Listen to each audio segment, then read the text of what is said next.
You have like a this is a blue world. To make like a soil or something. No, I have a job spins on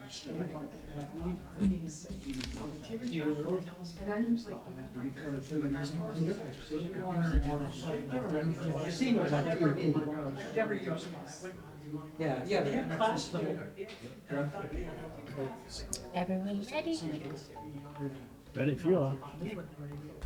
All right, it is now 5:30. We will call the select board meeting on November 12th to order. If you can please join me in the Pledge of Allegiance.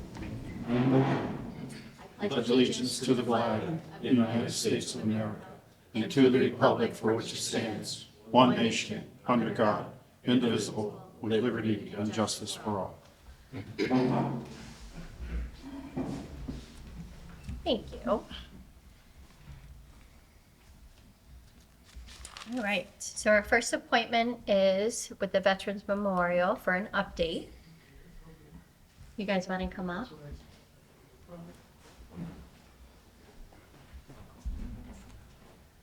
Hello. Good evening. Hello. Good evening.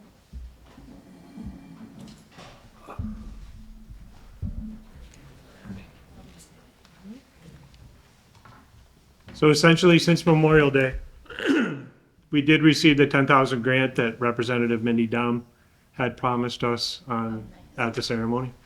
That'll go towards the costs of the gazebo project, which is upcoming. As you know, the storage barn is down. We ended up saving $500 because the fire department provided water to keep the area dust-free.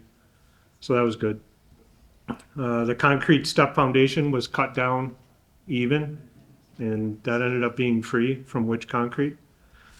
The new concrete wall where the garage doors were, that was poured and formed by Granby L&L Concrete, again for free. He even threw in the cost of the concrete for free. So that was huge. The Granby Highway Department removed the sections of the wall that had been cut, and Marion Excavating in South Hadley took them in free of charge. The building permit was issued last week, so we can go ahead and start with the gazebo project. It's gonna be a concrete slab foundation with power, lights, and a fan. There'll be a granite inlay compass in the center of the concrete slab floor. We're meeting with a contractor this week that's gonna be doing all the carpentry work as far as timelines, design, and material sourcing. And we're hoping to have the gazebo area and paver patio along with the concrete benches finished by Memorial Day. We're hoping. And I brought a picture of what the gazebo rendering is. Look at it.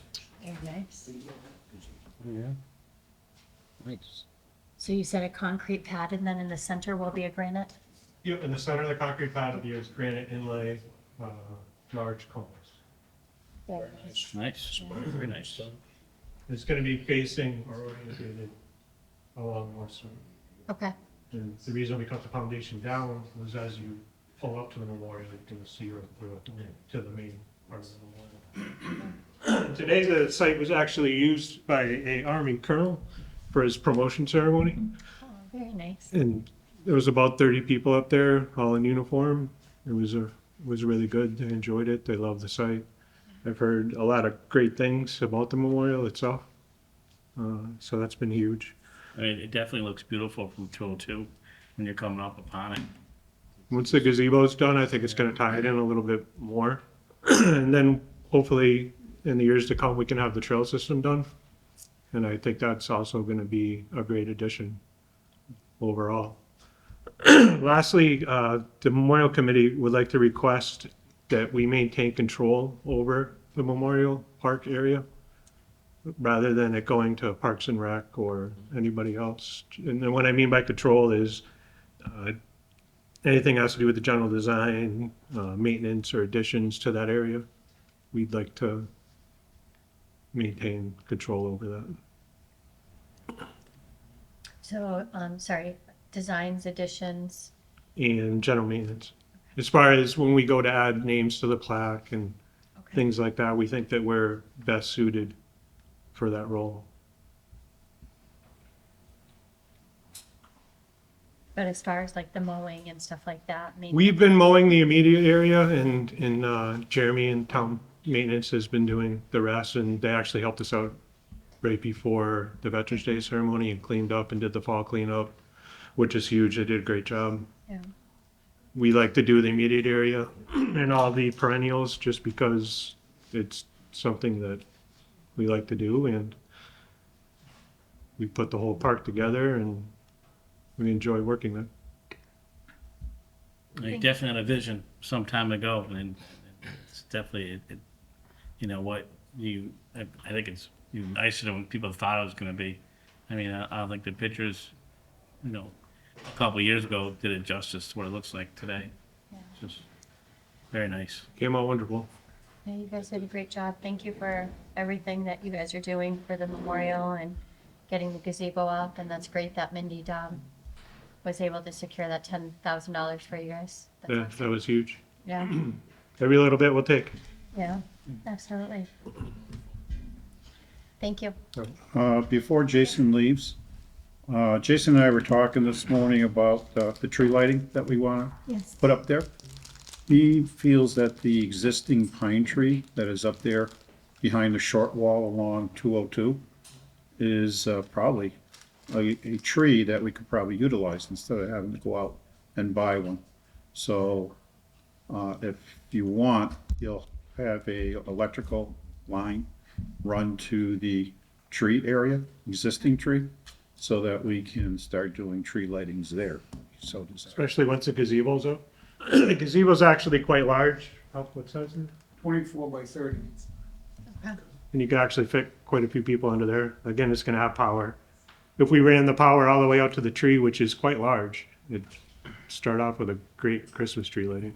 I know, I was just there and I can't picture where that tree is right now. I It's don't know right in why. between the storage barn and the half wall in the corner of 202 North Street. And then Okay. you don't really see it until you look for it, and then you're like, oh, There it is.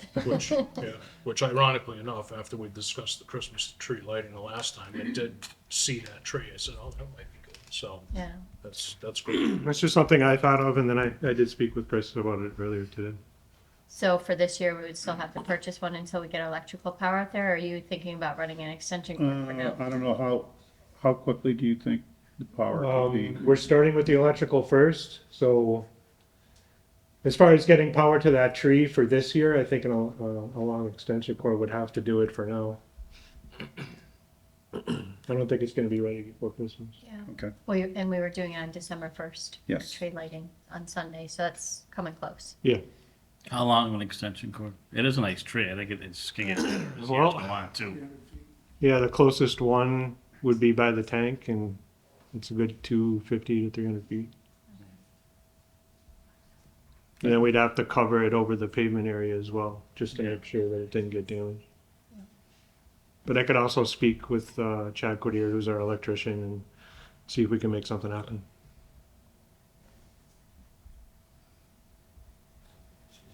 So do we want to wait to hear back from the sure. electrician about Sure. whether or not they can do it before we purchase one? Okay. I think that's probably the best way to go. You might be able to just run some underground cable or Romex rather than an extension cord to make one solid connection. Yeah, that's all I was gonna talk to him about. Yeah. Great. Well, thank you very much, Sergeant Richards. I appreciate it. You did a great job. And if you can let Chris know when you talk to the electrician what they decide. Otherwise, we'll go out and, I don't know if we would probably have to buy the tree for this year and then hope to do it next year on that pine tree. Mhm. That would be pretty. Thank you. Thank you. Thanks, Jason. Good, you? All right, so our 5:45 was canceled. They will be coming, the library trustee appointments will be next week on 11/18.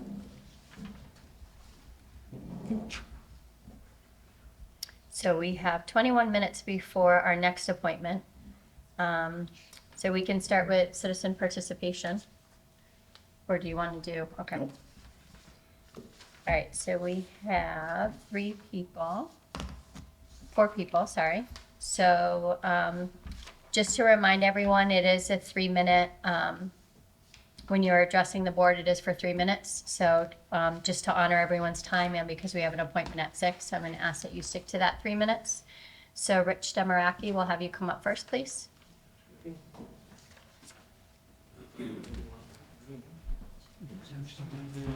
Information for you. Do you want me to step in? Thank you, sir. Yeah. You go. Thanks, Rich. Yeah.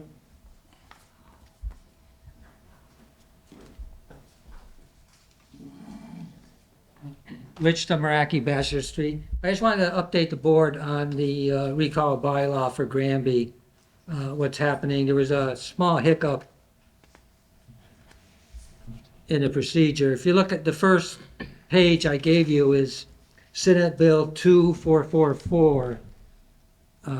It's one page, or actually it's 2 pages. That's the Senate bill number that was given to the recall bylaw. And if you look on the bottom, it says date and branch. So under branch, you could see where it says Senate, House, and Joint. Joint is Joint Committee on Election Law. So there were 3 committees, separate committees that the bylaw had to go through to be approved. And it's got to be approved 3 times by each committee. So if you look right at the end on the second page, it says May 30th, Senate, bill reported favorably by committee and placed in the orders of the day for the next session. Now the next item, it says June 13th, Senate, read second and order to a 3rd reading. Now this was getting to the end. It got through all 3 committees fine. Well, not fine, but it got through all 3 committees. It was just about to be voted on.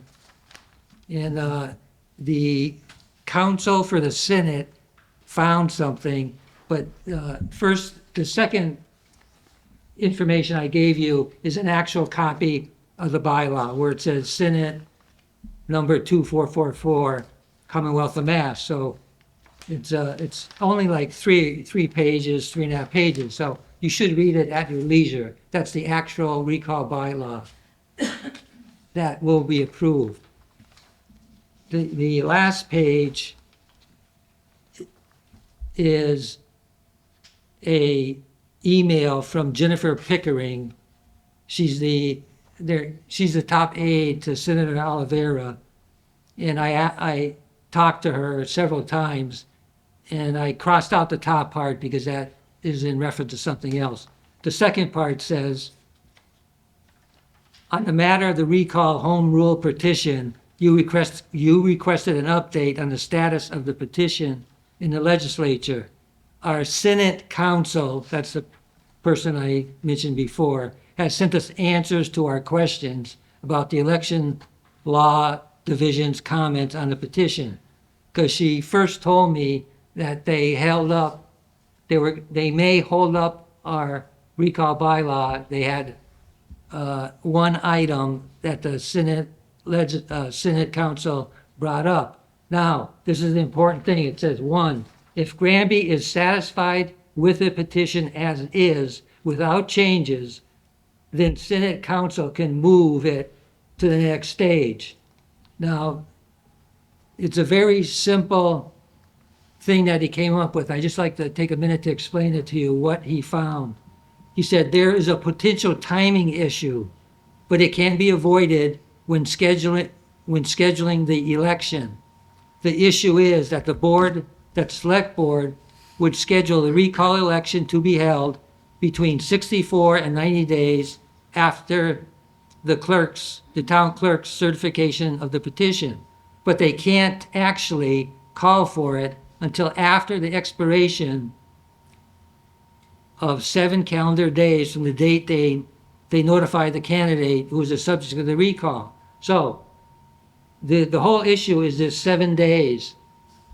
When an official is recalled, you have to wait 7 days before you can proceed with setting the date for the election. Our town council didn't take these 7 days into account. Now, they also, you'll see 64 and 90 days in the recall bylaw. And the council explains where they came up with those, and he quotes certain sections of Mass General Law. So those are standard. You can't have an election earlier than 64 days, later than 90 days. Now, because we did not give the candidate that we're recalling 7 days, the council says that's all you have to do is where it says the election cannot be, where is it? Cannot be less than 64 days. Just wait 7 days and make sure that when you do schedule an election, so if you add 7 days onto 64 days, you get 71 days. So as long as the board has the election 71 days, no shorter than 71 days, you're actually giving the person you're recalling 7 days, plus you're giving the people who are running to be reelected or to fill the position the actual number of days they need, 64 days. Is that clear or is not Yeah. clear? It is clear. We received this information from Senator Oliveira's office already. Yeah, okay, well, I just want to explain it, I want the people at home to know what's going on too. So, and I talked to Chris Martin right before this meeting, and he agreed that in order to make this happen, the Senate Council says that, his exact words are, let's see, what is it? If Granby is satisfied with the petition as is, without changes, then Senate Council can move it to the next stage. Now, the important thing is, I hope you don't wait and say, well, we have to give it to our council and, that'll take a month and he's on vacation, this and that. I mean, Chris agrees with it, I agree with it. And it's okay to have the town council agree with it, but you gotta tell the town council we need it fairly quickly.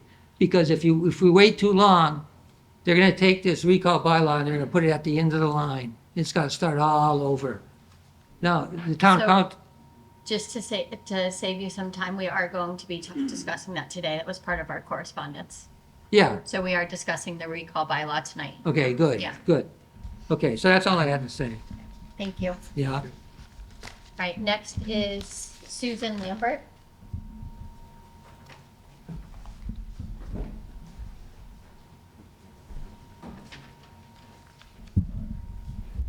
Hey, Susan.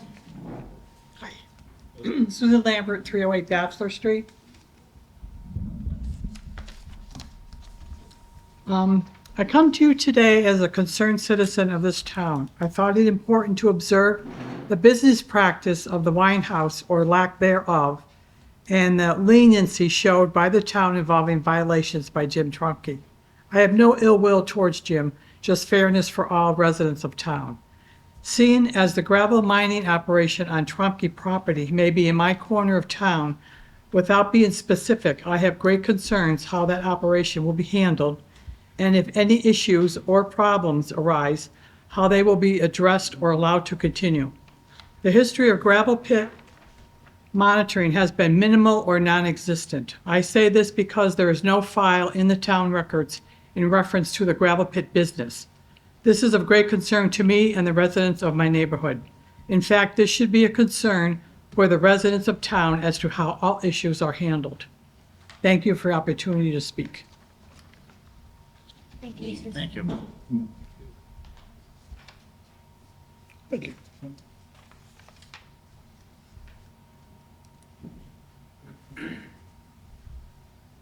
Raymond Morissette.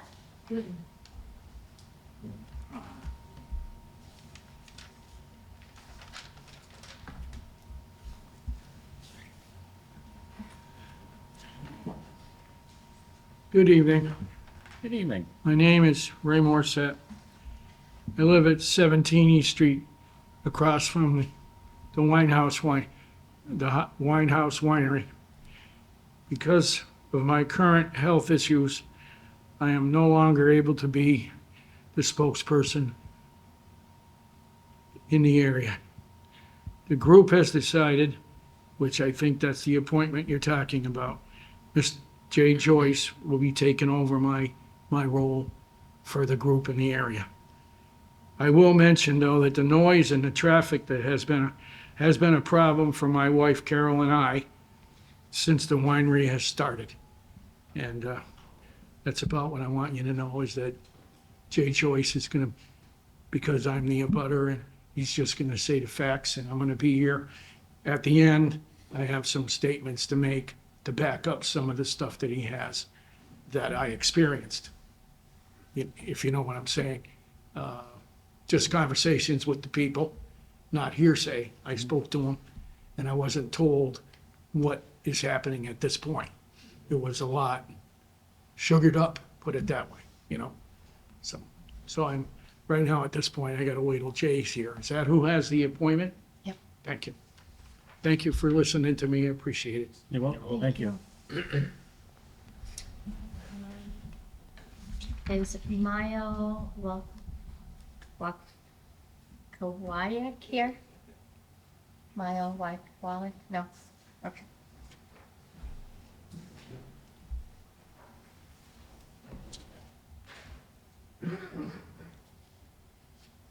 All right, so we have 9 minutes. Chris, do you have anything you want to cover in those 9 minutes before our appointment? Well, the first by thing one? was the addressing of the issue of the recall bylaw. And Ms. Pickering's email to the board that I had forwarded to the board before. I believe we should just leave it like it is. When we originally submitted the bylaw, we had a short time frame. They said the then sitting Senate council sent it back and said it was too short of a time period. Now we have a new Senate council that's telling us it's too long of a time period.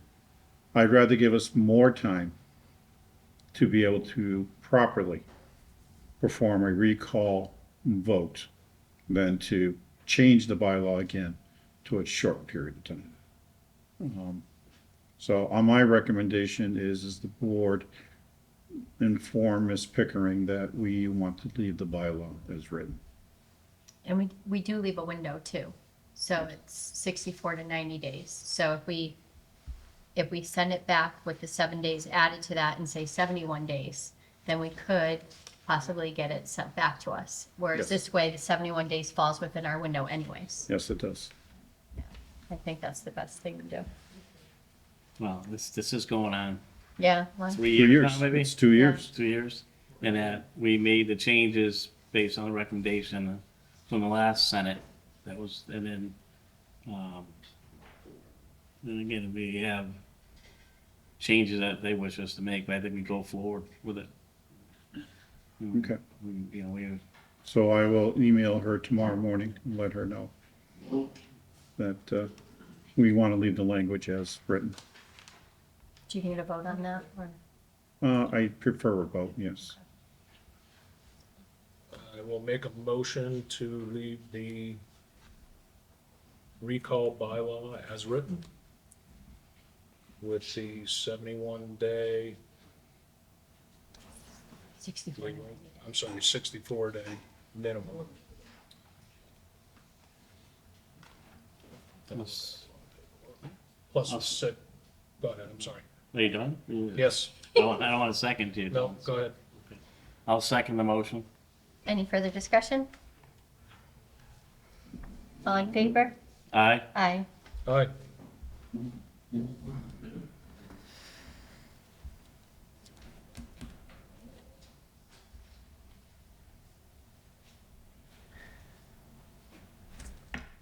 The other topic I wanted to talk about a little bit is the opioid task force. Ms. Dufresne and I were talking earlier today, and we both realized we haven't appointed the task force. We talked about people to put on it. However, we actually have not appointed membership to it. I'd like to be able to have that done tonight to send out so that that group can start working and we can be able to report back to the state that we are doing positive actions in addressing the issue of opioids in the town of Granby.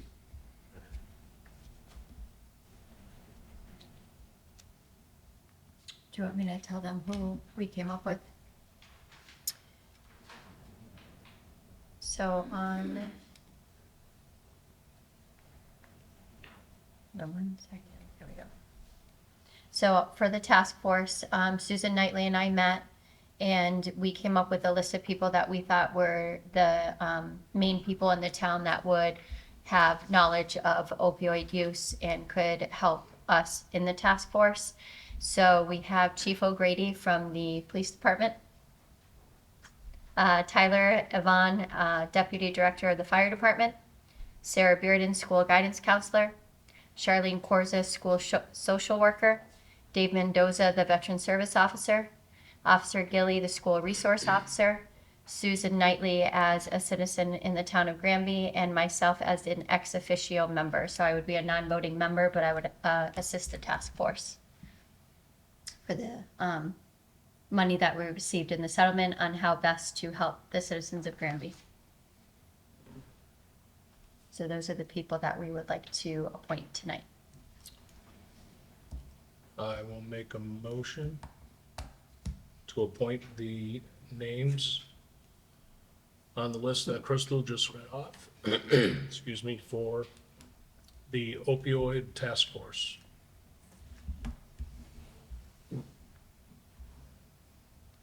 The terms expiring June 30th, 2025.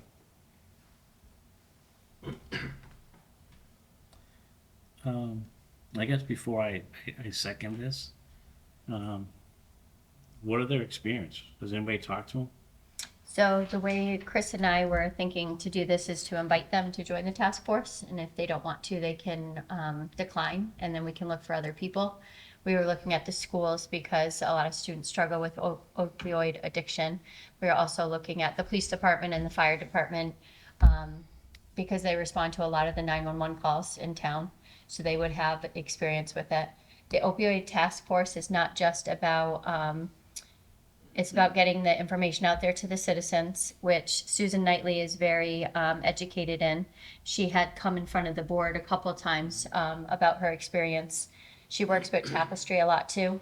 There's a lot of free educational classes that Tapestry will come to the school and give. They will also go to the fire departments and give them training as well.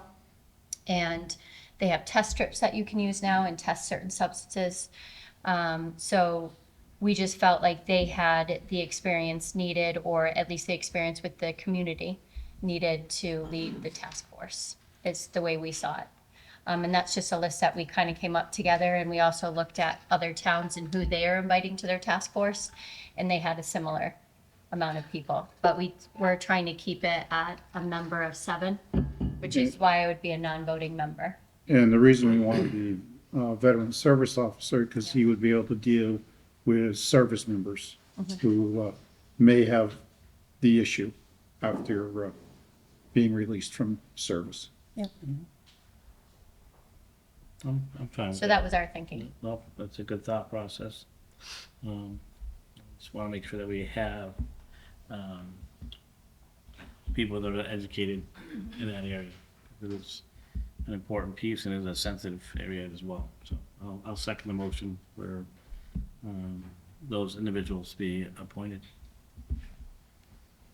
And do we And- have to and do a we pro have to tem do a chair. Pro tem chair.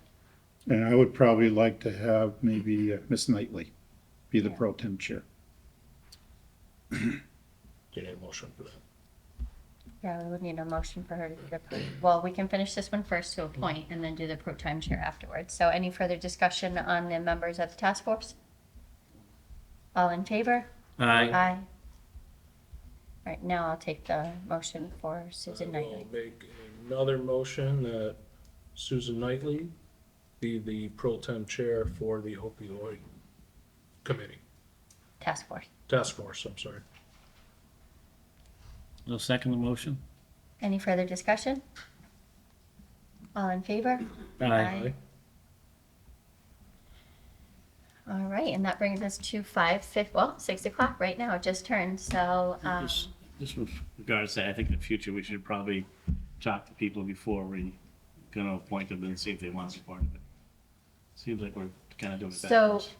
we were gonna do that, but then reaching out and getting people to come to answer, I Well, think was our thinking, at so least- this way they can decline if they don't want it. At least if we get a verbal commitment or agreement to it, because now we just appointed people to it that may not want to be part of it. So I think sometimes just, if we get Okay. a verbal commitment, yes, I am interested, yes, I'd like to be on the committee. I mean, the names you read off, I can't imagine anyone would want to be part of it, so. They're all have a invested interest in it. All right, Jay Joyce?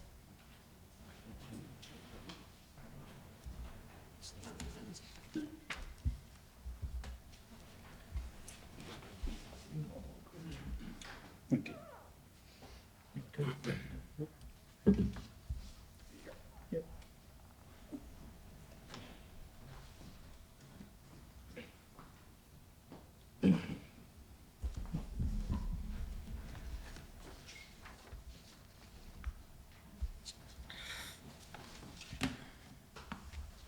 Thank you.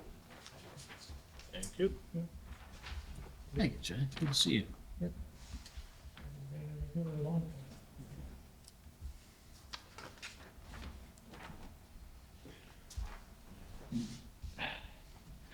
My name is Jay Joyce. I live at 18 Jennifer Drive here in Granby. And I was asked by Ray Morissette to come in, but looked like he's already spoken, which I had no idea about. But basically, it's about the wine house in its current operation. Back in September of 2020, Jim Tromke bought the wine house from the Fitzpatrick family. On the Fitzpatrick deed and on Jim Trompe's deed, there's a statement that points out that no business, service, or industry is conducted therefrom or therein. It's stated right on the deed. It's still there today. If you were to go to the Massachusetts Internal Revenue Service, it's listed as a residential single-family house. If you go to the town assessor's office, it's registered as a single-family resident house. And if you go to the tax collector, it's also listed as a single-family resident house. Just so people don't know, I'll just move on here, a little on the winded side. The wine house is openly operating illegally because if you read the special permit that they got, and I know having served on been elected and served on the planning board, and I was elected and served on the select board a few years ago now, because I've been out sick for a while. And a special permit, it never expires unless it's not utilized. And that thing has a special permit on it that specifically says that provided that no business, service, or industry is conducted therefrom on a building of 1,000 feet in area. And the building in question that the wine house is using is the same building that the special permit was pulled on. So it's no different of a building. It's still got it on it, and it can't be used for industry or business. That was the specification when it was put up.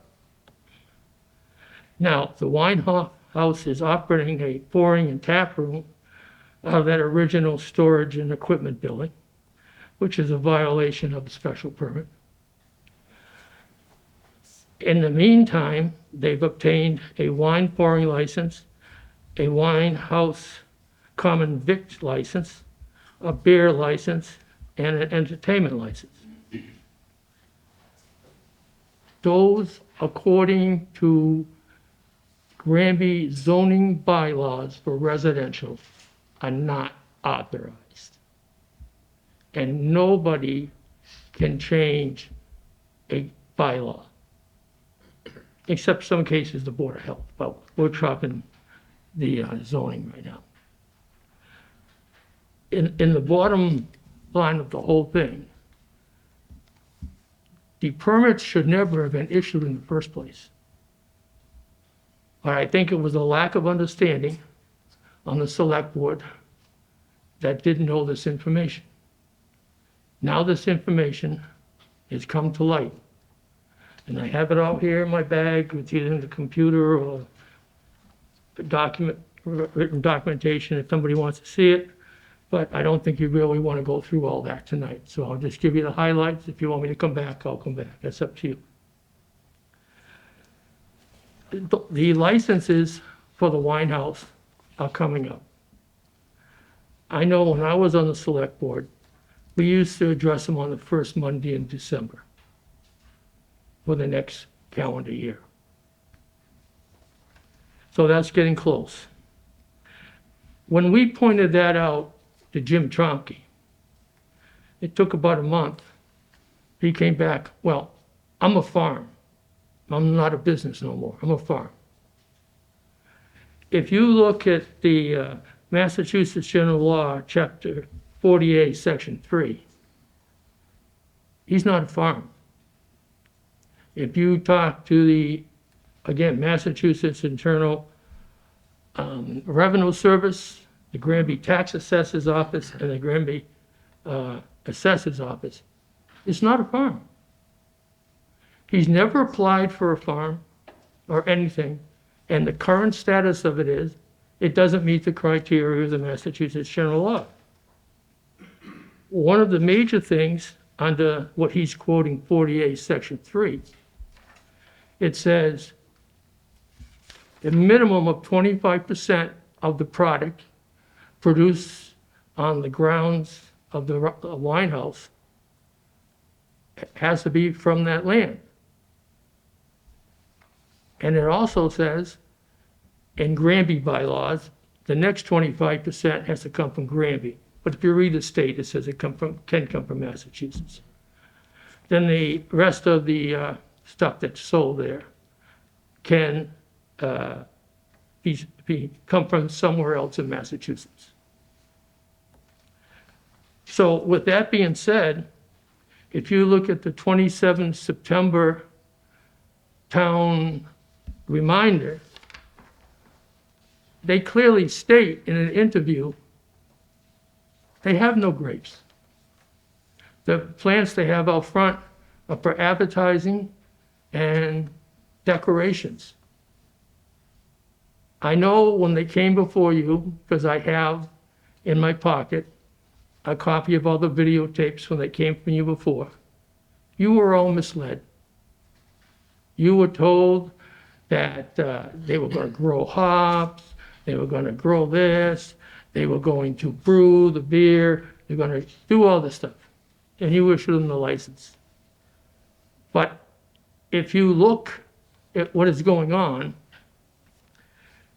he's getting his stuff for the grapes from the California vineyards, not from his own land. Additionally, the beer that he's got is coming from the Drunken Rabbit. They make deliveries there to him on there. So again, on his interview with you people, and I think Glenn, you're one of the ones that asked him, if you do on your own hops and doing your own brewing, and he told you yes. I think, but if you go back and look at the video, that's what he said, but actually he's not even doing that. The biggest problem the people over there have is the noise. He has bands there any day of the week, any time of the day. I know when I watched you people being addressed by him, that he stated on certain days and certain hours he was going to do this. But if you look at the permits that were issued to him, there were no restrictions. So if you're going to issue permits in the future, I highly recommend you put those restrictions that you agree upon on that license or permit before you guys sign it. Because he's going full bore out there, and is one of the dates that says that he'll come in and get permits for entertainment. I checked with the building inspector on all his permits, and I got a list of them all. He's never got a permit. He just comes in and does what he wants, when he wants. I know there's people here that have contact with him together. Myself, with my health, I haven't had any contact. In fact, I live in a bubble. I haven't gone anywhere in 4 years, really. So when these people asked me to do this, I told them I'd do it because actually Ray's health is worse than mine. So I told them I'd do it for him. When we call the police to make a complaint on disturbing the peace, at first, they wouldn't even come out. We got comments like, he's a business, leave him alone, get used to it. And there was another one, and I forget, because I don't want to give out hearsay. The people behind me can give you the exact wording, because I wasn't there. Now, the Granby zoning bylaw noise complaint was filed on May the 18th of 2024. The building commissioner issued a cease and desist order on June the 25th of 2024. Mr. Tromke was offered a ZBA hearing to see if the zoning enforcement officer did any wrong. He declined it. And that's where he's supposed to go. Then on the 24th of July, the group submitted another request to Damien to find out what the status was, because the time limit for Jim Crompe's appealing to the ZBA had lapsed. And we wanted to know what was going on. So as I stated before, the select board has no authority to overrule town bylaws. If you want a bylaw changed, you write an article, you go to town meeting, whether you want to create a new one, you want to delete one, or you want to amend one, present it to the people after you get approval from the article, and vote on it. Unfortunately, I think you three were misled, not counting you, Dave, because you weren't here at the time. Obviously, but I'm learning about it. Right, but I'm just trying to be honest. Yep, go right ahead. Yep. If you're gonna be misled, you've got problems. So whether you wanna do your own homework, or you wanna back up and have other people do it for you, because you do have a staff, or when you get given these documents, you can ask specific questions to the people that give them to you. Did you meet this? Does this violate any town bylaws? Ask them the question up front. If they give you the wrong answer, well, they just blew it on themselves. You got to be honest with it. Okay, I know there's citizens behind me that are witnesses. As I explained, I'm not really much of a witness because I say I live in a bubble and I don't go down there. You want to hear from any of the witnesses on exactly what happened at different times? I believe Ray Morset has come in previously and Okay, has voiced his concern, and I know also a couple other faces in the crowd have voiced their concerns. So if they don't have anything in addition than what you said, because what they told me, and again, all I know is what I can see on GCAM video. This is their third time they've come before this board. But this is the first time it was taped. So a lot of people out there in the town of Granby know nothing about this. So I'll ask you again, I don't know if these people, when Crystal, you made your comment, are they gonna repeat what they said on one of those other two meetings, or they got something new? I can't answer that. So, did any of you have anything to say? You're all done? No, Okay, get back up some of what you said. okay, well, do you have any questions for me? I don't have any questions. I don't have any questions. I mean, as a board, the town has taken action, so, I mean, I'll leave it at that, so, we have taken steps.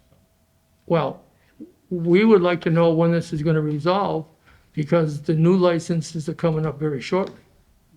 So Jay, all I can say to you is that we have talked to special town council. We have listened to our choices and our options, and we're taking the necessary steps that we can take. Okay. And I can't reveal anything else to you because that is, It's not executive session, not in the public yet. I understand so that. we have heard all of your concerns and we're doing our best to do what we can. Would you like any information that I summarize on the sheet as far as evidence or anything like that to be supplied to you? I do believe you sent me an email, Jay, and I did forward that to special town council so that he has the information as well. Well, I know I gave everything to Damian Cody, Okay, and he told me he was forwarding everything to special town council. okay. But I didn't know by writing this, if there's something you may have not seen or something that I could get for you to help you make a decision. That's what I'm trying to say. I think as Crystal noted, Jay, that we have followed up with our special town council on this, and we'll be taking direction from him. So we can expect an answer probably in the month of December when the licenses are addressed. Is that what you're saying? Well, we can't reveal what we're going to do or I'm not anything, 'cause asking. it- I'm just saying, if he gets new licenses,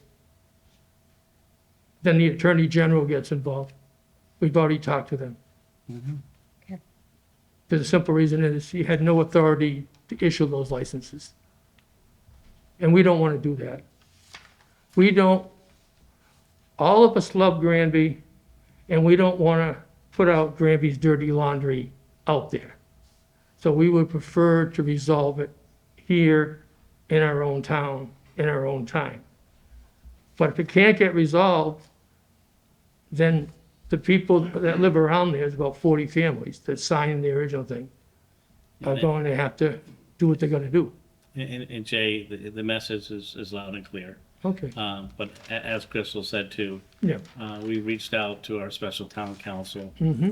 We'll take the direction from them, just like, as you said, the town is very important to us. Yep. We need to make sure that we take the appropriate and right actions Mm-hmm. for the town. So that's why we have a special town council involved. Okay, so do you know, are you going to do the first Monday in December? Should traditionally do your licenses, or that's all to be determined? Right now, it's to be determined because we have an interim town administrator right now. Oh, I He didn't did know. retire Oh, and okay, he's here helping us until we can find a replacement. okay. So we'll have to see what's on the agenda when it comes up to that. But we do know they expire the 30th or the 31st of December. 31st of December. Yep. So that's why traditionally, when I was on the board, we used to do them. Your meetings are traditionally the first and third Mondays of the month. And we used to do the licenses on the first Monday of the month. They gave Kathy time to mail them out and the people to get them in time so they could open up on 1 July. If everything goes smoothly, that's probably what we're going to do, but I can't say for sure. Okay, We are a little understaffed right now. well, I understand that, and I wish I could help, but I can't. I can't. Okay, I'll get out of your way. Thank you, Jay. Thank you. Thank you, Jay. Appreciate it. Yep. Thank you, Jay. Oh, you guys are open. I'm a group. All right, Chris, before I move on to departmental reports, do you have anything else from correspondence that you want to discuss? Not at this point, no. Okay.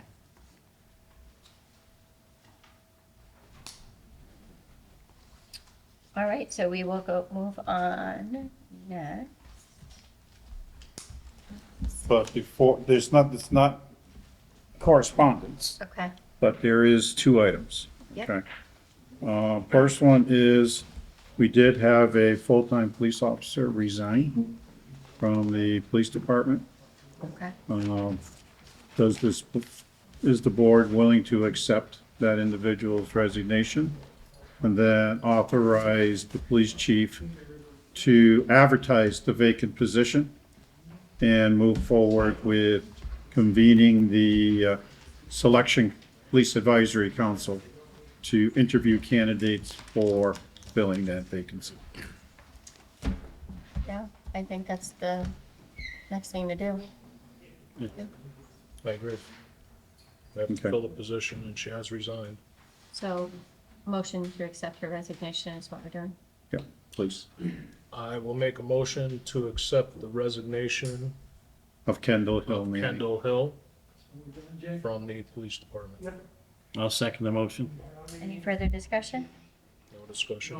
All in favor? Aye. And the other item is, actually, there's two items. First one is, and they both revolve around dispatch. Police chief and I have been talking a little bit about investigating regional dispatch. And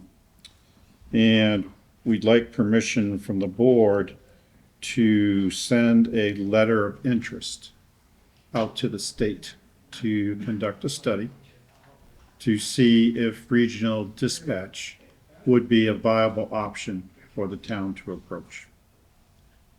Part of that is they'll go out, they'll do the study, they'll give us a cost analysis, they'll go through and do everything, but it's just a preliminary. It's not that we're committing to regional dispatch, we just want a study conducted. Okay, Is there a cost for this study? 0. Okay. Okay, it's just that we see it coming down the pike at some point that every community cannot have its own dispatch center. However, we want to be forewarned and forearmed for when that comes down the pike. That the board will have information to make an informed decision as to how they wish to proceed. The other thing we talked about was, and part of it has to deal with one of the items on the agenda for discussion, is we have 4 full-time dispatchers. We currently have 1 vacant dispatch position every week because we don't have enough man-hours to fill it.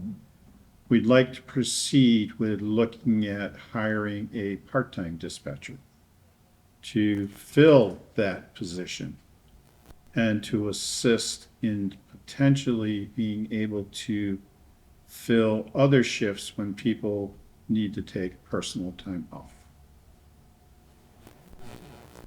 Right now, the backfill is a police officer, right? Yes, overtime shift. Overtime shift. And Chief is still here if you want. Because him and I talked and we feel that that would be the better way to avoid some issues we've had in the past with filling a vacant shift. And that it's just a way to move forward to try and make that department operate a little more efficiently. I would agree, just based on some of the conversations we've had in the recent past with the chief in regards to it and our staff, and it makes sense that you're paying a police officer overtime or someone else who's overtime with dispatch. when you get paid someone at regular rate. So, Okay. Do you need a Would motion it- for that, Chris? I would just like permission for us to at least put feelers out to see if we can hire a Does- part-timer. Does it affect the current conditions of employment now? If you, because you're using officers now to dispatch, so. Right, no, this, just the shift bids are twice a year, so this is the time of year that we could possibly see if we can find somebody and then I can move the shifts around. Okay. So it would just push them into another role. And there would be enough in the budget to cover a part-time dispatcher? Okay, You're paying overtime now, yeah. so. Yeah, I didn't know if they were locked on the line item though. Like, I didn't know if he was locked on the line item where you have a certain amount for overtime and a certain amount for part-time, so I didn't know if that was locked in on that line item. No, it's Okay. Okay. Yeah, I think it's a great idea, I agree. I agree. Oh, Thank you. And that's it for now.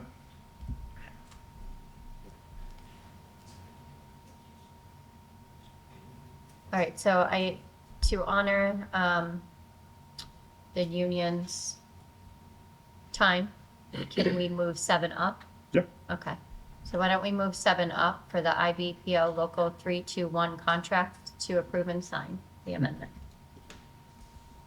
And the reason this amendment was developed is that there has been issues, as you well know, the union local was in front of the board regarding another agreement regarding awarding shifts.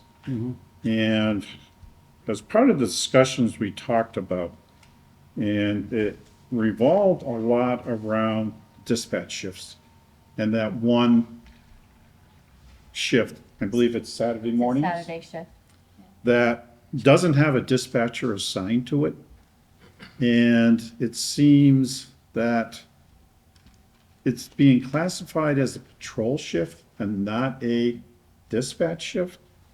So in order to avoid agreements, eventually coming to the Board of Selectmen, the chief and I met with representatives from the union and developed a language in that amendment that basically says that if there is a shift without a dispatcher assigned to it, that the dispatch shift should be filled with dispatchers first. And then, if no dispatchers want it, then we move and start filling it with officers. I believe Jim Bartholomew is here, Yes. and I'm correct in how I stated that, right? It's gotta be offered. Yeah, I guess the. Yeah, can you come up to the mic? Sorry. Sorry. No, that's okay, that's okay. Thank you, good evening. What we were saying was, when we explained this, when we all sat down and talked about it, was when it was being referred to as a patrol shift, it was being given to a non-union member before it was offered to the dispatchers. What we're saying is that it has to be offered to the union people first, meaning patrol and dispatch. In the contract, it goes back and forth year to year. 1 year is the year of the officer, 1 year is the year of the dispatcher, meaning that the overtime is offered to them first in that given year. What this wording does is it just guarantees that if there is that opening on Saturday morning in that dispatch spot, that it doesn't get offered to the policeman and then a non-union member before it gets offered to dispatch also. So this wording actually just kind of sums up that it goes to a union member first before it goes to a non-union member, which means patrol and dispatch, depending on their year, get offered the job So the before. years won't change. Exact, no, nothing changes with that. It would still go back and forth between patrol and dispatch, but it would always be offered to both those groups before it goes outside the group. That's all. It applies to all shifts, not just Saturday. Right, yeah. Yeah. Yeah, the Saturday shift was just the shift that we started talking about, but Yep. yes, so.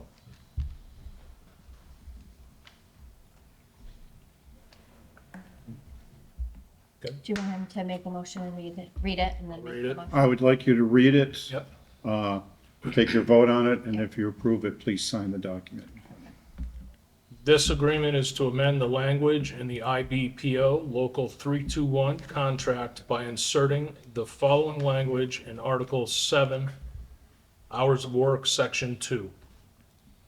In the event that there, excuse me, in the event that there is no dispatcher assigned or working a shift, days, evenings, or nights, the vacant position or shift will be offered to dispatchers prior to any non-union employees. A non-union employee will only be eligible for shifts after all eligible IBPO Local 321 members have refused the shift. Is that correct? I will make a motion to accept the amendment as written for the Local 321 IBPO. I'll second the motion. Any further discussion? Chris, Discussion. town council, has town council looked at it? Labor Council looked The at it. labor council has? Yes, And no issues? no. Thanks. All in favor? Aye. Aye. Oh, yeah, there you go. Thank you. I Thank you. think the new legal, thank you. I think the, If you yeah, I can. think the new legal one is blue, And right? It's blue to one of sign. the other officers. So it's been blue. Always? Because when you sign, you can tell You it's can't not. copy it, it's not- right? Well, you can copy, but you can tell it's one of the copies. I didn't even know if I have the blue. I don't. Have to. So you can sign in black ink, it's,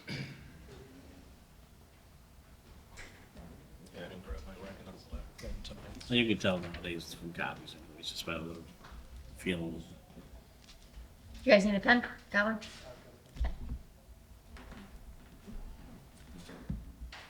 I don't know if this is gonna be, it's got the grooves in it, so might mess up your signature.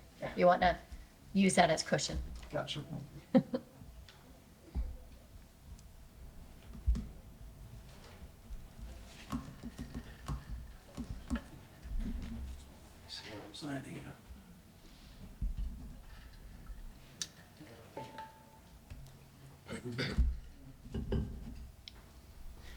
That's an easy signature. Thank you. Thank you. Thank you. Have a good night. Thank you, gentlemen. Leave these there because that's gonna be new business after our, department reports. All right, so next is to accept departmental reports. I will make a motion to accept departmental reports as submitted.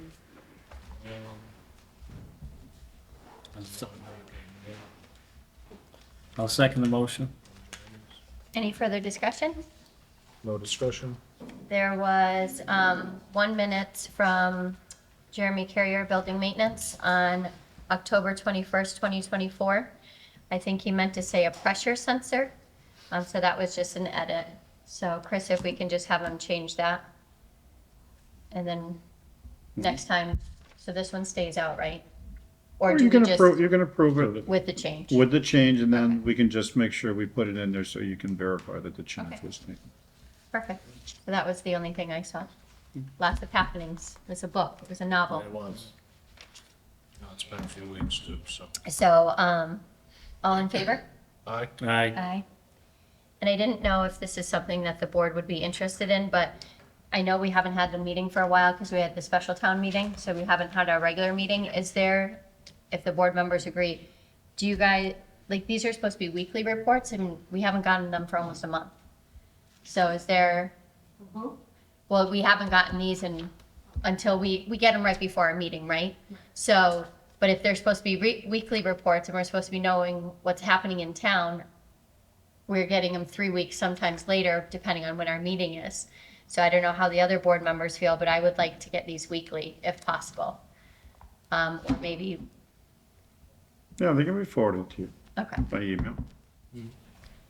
I don't know how you guys feel. It just, I was reading It's- off the email before. I mean, do you, yeah, when they board them, it's easier to keep on track of it. do you want them sent to us from when they send them to Kathy?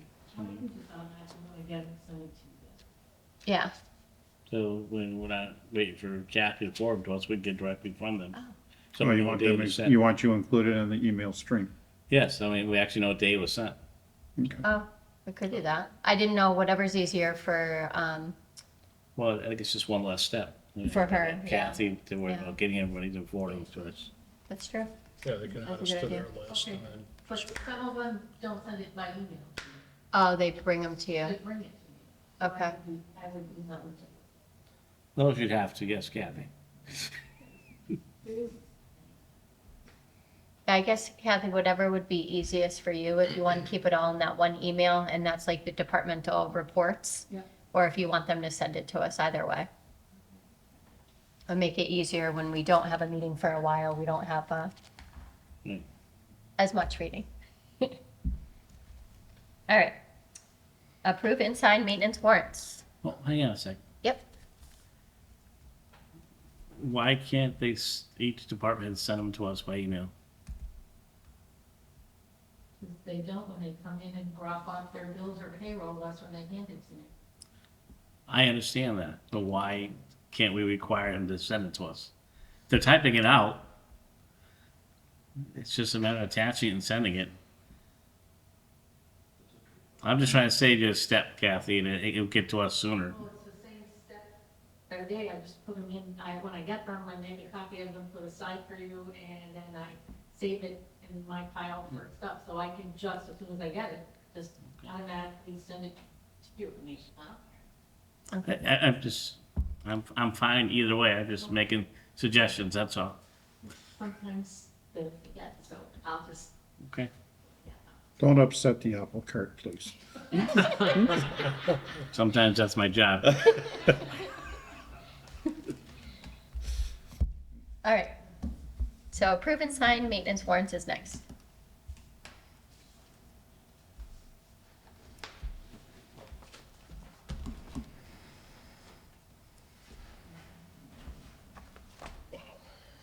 Got a lot. It's part of our book.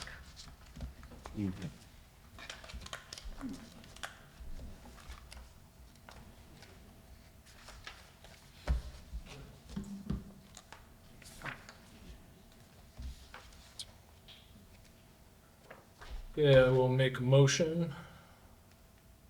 Town of Granby, warrant number 23, fiscal year 2025. To pay in the amount of $474,000. No, Top excuse me, wrong number. $482,342.77.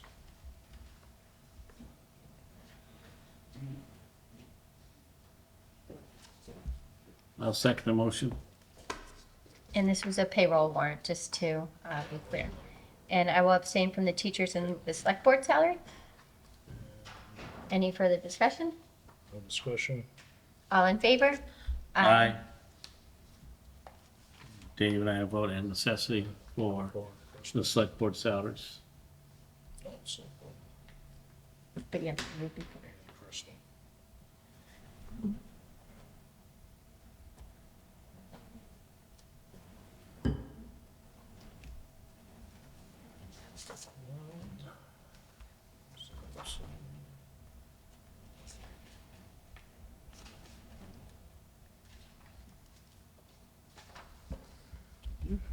welcome.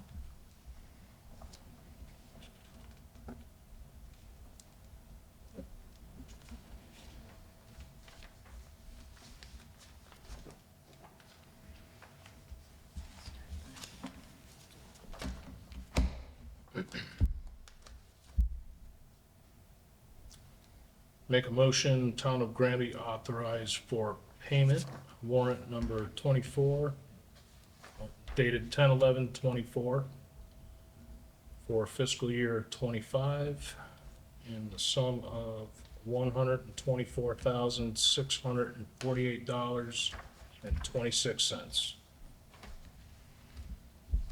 I'll second the motion. Any further discussion? All in favor? Aye.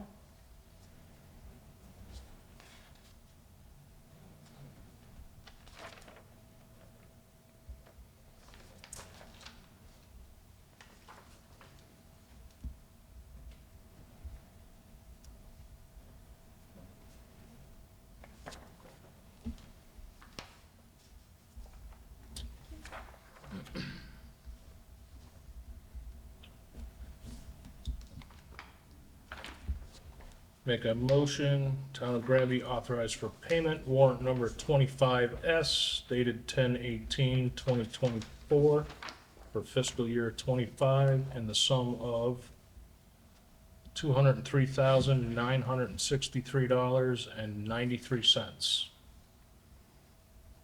I'll second the motion. Any further discussion? All in favor? Aye.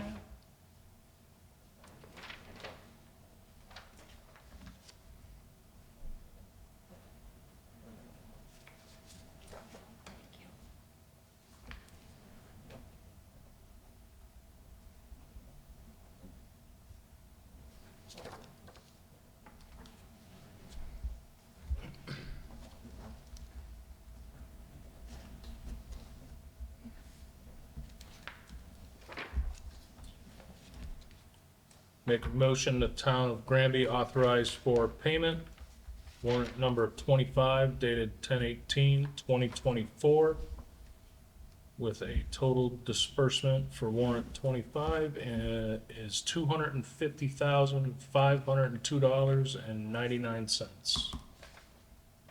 I'll second the motion. Any further discussion? All in favor? Aye. Aye.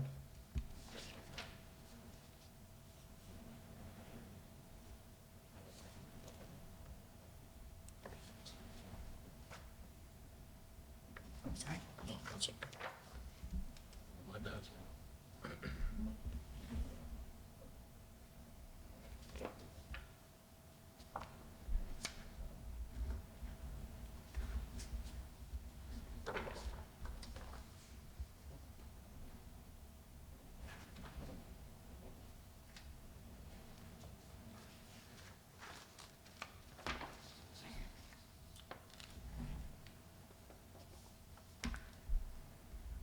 I will make a motion, the Town of Granby,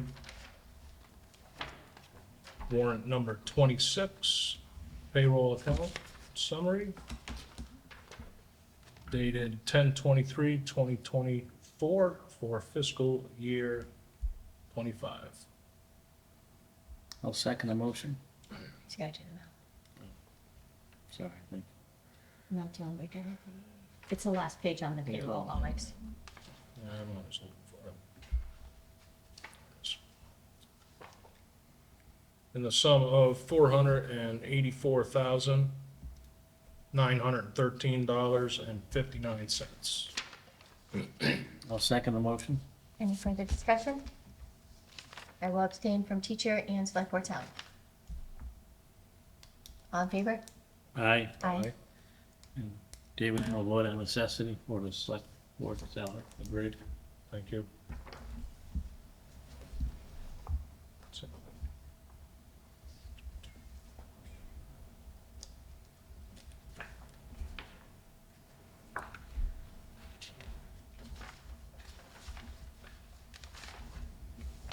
Ooh, Chris, it's a lot. Yeah, there are.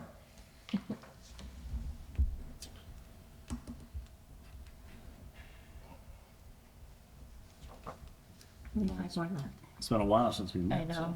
Yeah, 3 weeks. And 4 weeks, right? Because we had the town meeting in between. Yep. I will make a motion, the Town of Granby authorized for payment, warrant number 27 dated 10/25/2024 with a total disbursement for warrant 27 of $397,226.69. I'll second the motion. Any further discussion? All in favor? Aye.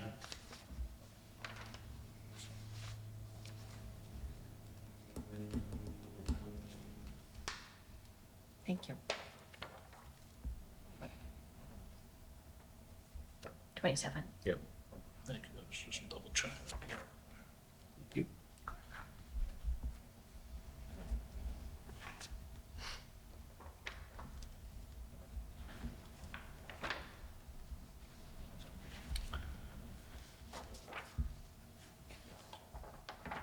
I will make a motion, the Town of Granby authorized for payment, warrant number 28 dated 11/1/2024 Total disbursement for warrant 28, $105,372.12 for fiscal year 25.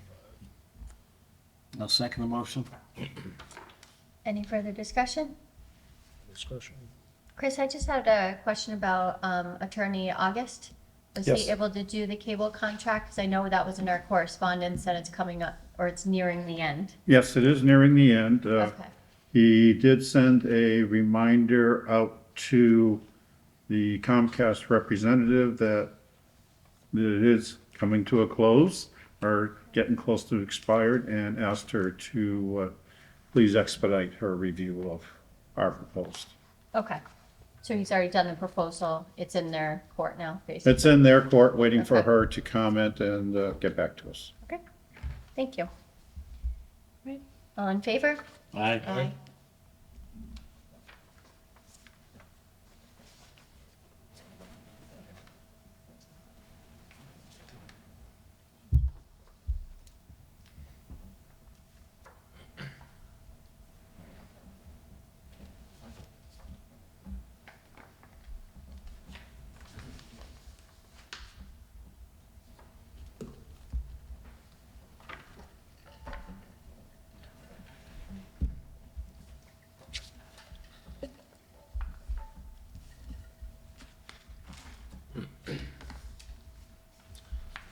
I'll make a motion, the town of Granby authorize for payment, warrant number 28S dated 11/1/2024, fiscal year 25, for a total disbursement on 28S for $113,656.85. I'll second the motion. Any further discussion? All in favor? Aye.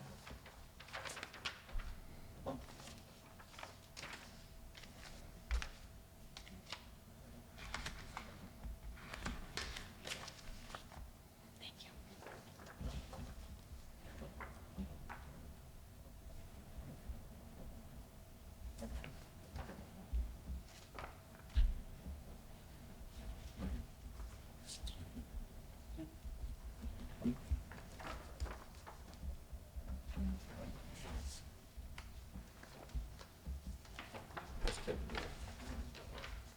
I will make a motion for payroll, account summary, town of Granby pay, Granby warrant number 29 dated 11/5/2024 for fiscal year 25 in the sum of $484,132.58. I'll second the motion. Any further discussion? And I will abstain from teacher and select board salaries. All in favor? Aye. Aye. Again, David and I will vote on necessity for the select board gentleman.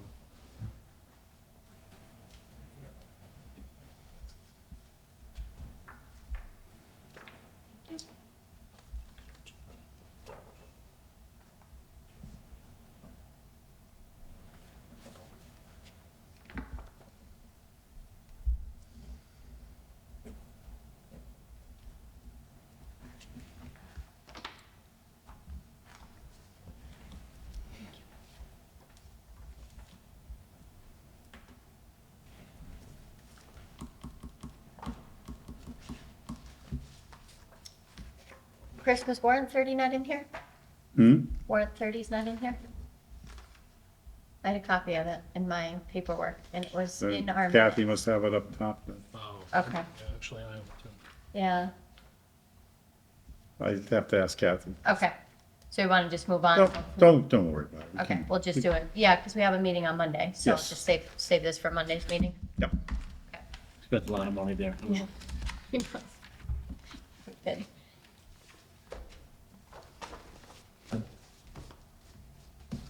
All right, next on the agenda is to approve minutes,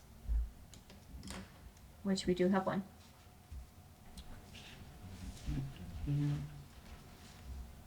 I will make a motion to accept the Granby Select Board Town minutes, or, excuse me, meeting minutes from September 9th, 2024. I'll second the motion. Any further discussion? Discussion? All in favor? Aye. Aye. Just, Yeah, we just sign on the bottom. And if you want, you can date it.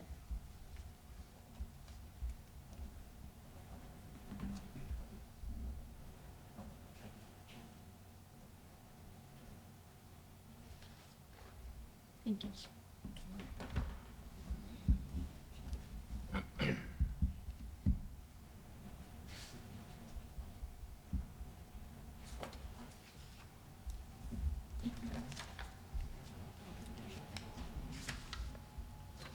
no, that minutes, because I thought I saw something else in the packet she gave us. For the minutes? Yeah. Maybe I'm mistaken. No, I only saw these minutes. We do have two that I'm almost, that we're almost done doing. And I know, Glenn, you had one that you were gonna look back at the video on. Yes, I yeah. gotta remember the date of it, though. I Kathy have would know it. yeah. Okay. All right. It was a long one. Yeah, it was. I think that was our 4-hour one. Yeah. Yeah. All right, next is building commissioner correspondence fees and bylaws. So we do have two from him, Chris. Which one do you want to look at the fees first or the bylaws first? Why don't you do the bylaws first? Okay.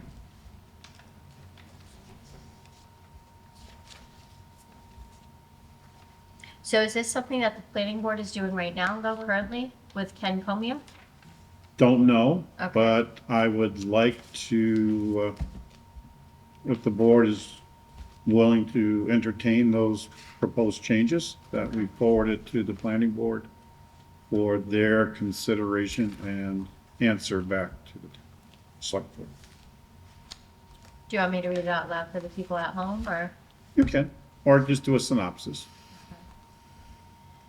So according to Mass General Law related to accessory dwelling units, there's a change in the law that will be mandatory across the state in February of 2025. Currently, communities are asked to amend their local laws to conform to the state legislation and reasonably regulate if so desired. So if the community does nothing, the law is in effect as it is. I suggest we start this process of a bylaw amendment so that any regulations the town votes to accept will be in place as soon as possible. So the amendment that he's proposing is the Mass General Law 40A, Section 5. That was attached here.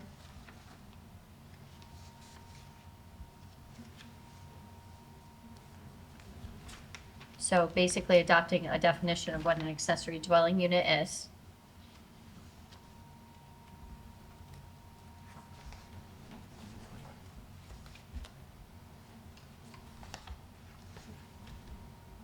So according to the Mass General Law, the act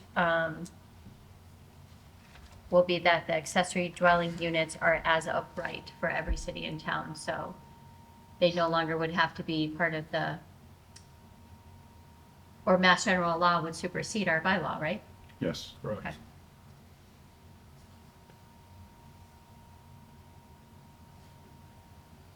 So the new definition would remove the ability of cities and towns to impose owner occupancy requirements on ADUs or their personal dwellings. Affirm the ability of municipalities to regulate or prohibit short-term rental of ADUs, and clarifies that the square footage reference in the definition applies to gross floor area. But I don't actually see the definition, Chris. The Just says to definition, adopt section 7. Yeah, so it says in section 7, but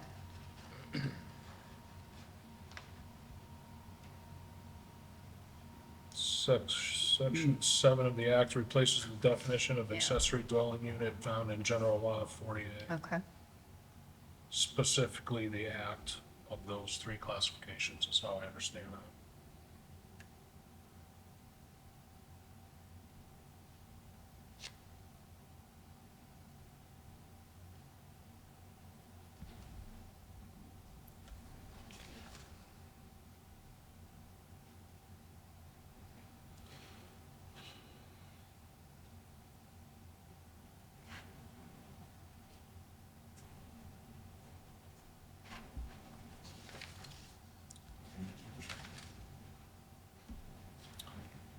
Will we need to change this in bylaw, Chris? I think right now it's a special permit, right, if they want one? But inside our bylaw, we have a definition of an accessory dwelling unit. And we have to make it reflect what the state says is the due.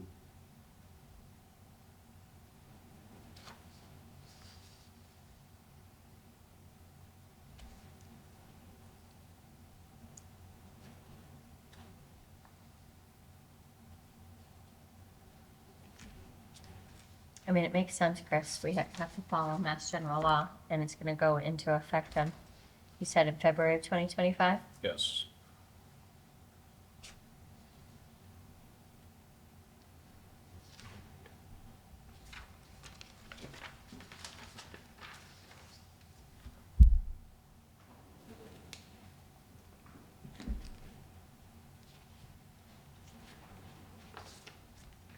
So basically, Section 8 of Chapter 150 of the Acts of 2024, Yep. it's basically amending the definition of an accessory dwelling unit. Because the current Section 1A of Chapter 40A, it's amending it to clarify that the maximum size of an ADU is no more than half of the gross floor area of the principal dwelling, or 900 square feet, whichever is smaller. Okay? The definition is also amended to prohibit owner occupancy requirements and unreasonably restricting the creation or rental of an ADU that is not being used as a short-term rental, as that term is defined in Room Occupancy Excise Law, Section 1 of Chapter 64G. So I think they just have to make sure we check our bylaws and that we have these new definitions incorporated into our bylaws.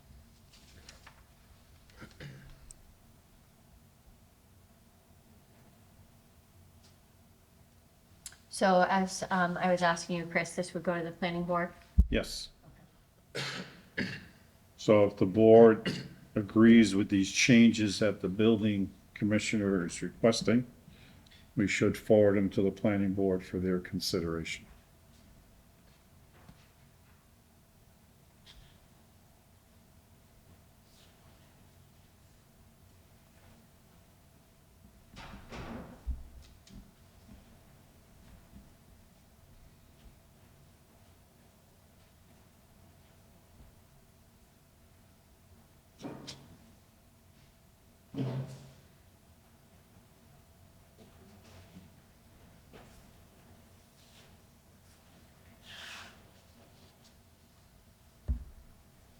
So he also wants us to adopt a definition for storage in general.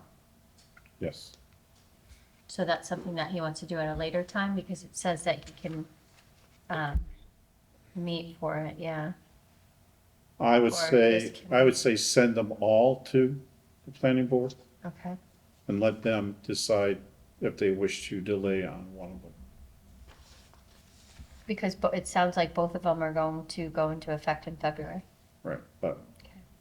but again, we would have to schedule a town meeting before February Right. to be able to have it be effective in the town of Granby bylaws. Do you know how their progress is with their updating the bylaws, what Ken Comio is going? No, I don't know what I their haven't had timeframe any was. conversations with him. Okay. Just wasn't sure what their time frame was, because I know they started working on it. Because they had got DLTA funding for it, right? Yes, Will the Mass General Law supersede our bylaws? should, yes. Yeah, so, If it went into a court of law, yes. so when they get to it, they get to it.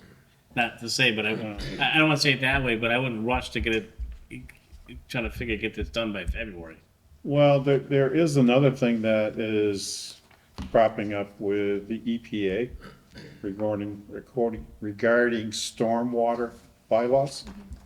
We don't have a stormwater bylaw on our books.